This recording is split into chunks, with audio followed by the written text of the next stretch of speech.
قرآن مجید کا 72واں سورہ سورہ جن۔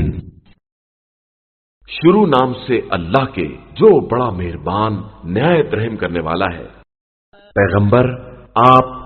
صلی اللہ علیہ وآلہ وسلم کہہ دیجئے کہ میری طرف یہ وحی کی گئی ہے کہ جنوں کی ایک جماعت نے کان لگا کر قرآن کو سنا تو کہنے لگے کہ ہم نے ایک بڑا عجیب قرآن سنا ہے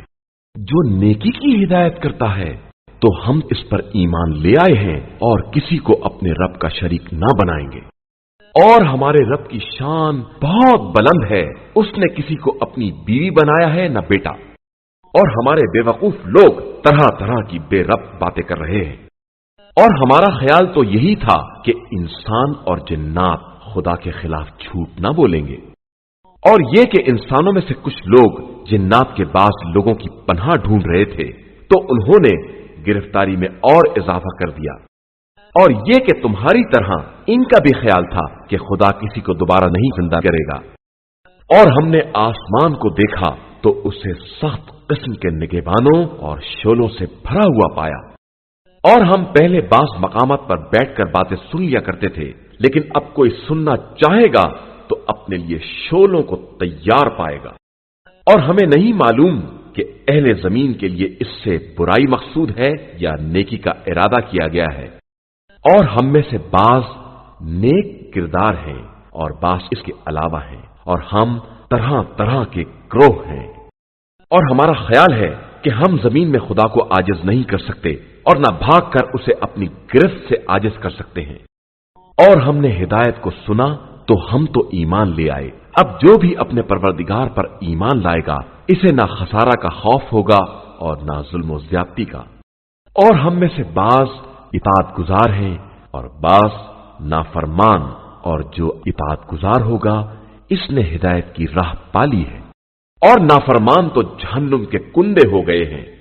اور اگر یہ لوگ سب ہدایت کے راستے پر ہوتے تو ہم انہیں وافر پانی سے سیراب کرتے تاکہ ان کا امتحان لے سکیں، اور جو بھی اپنے رب کے ذکر سے اعراض کرے گا اسے سخت عذاب کے راستے پر چلنا پڑے گا، اور مساجد سب اللہ کے لیے ہیں، لہذا اس کے علاوہ کسی کی عبادت نہ کرنا، اور یہ کہ جب بندہ خدا عبادت کے لیے کھڑا ہوا تو قریب تھا کہ لوگ اس کے گرد ہجوم کر کے گر پڑتے۔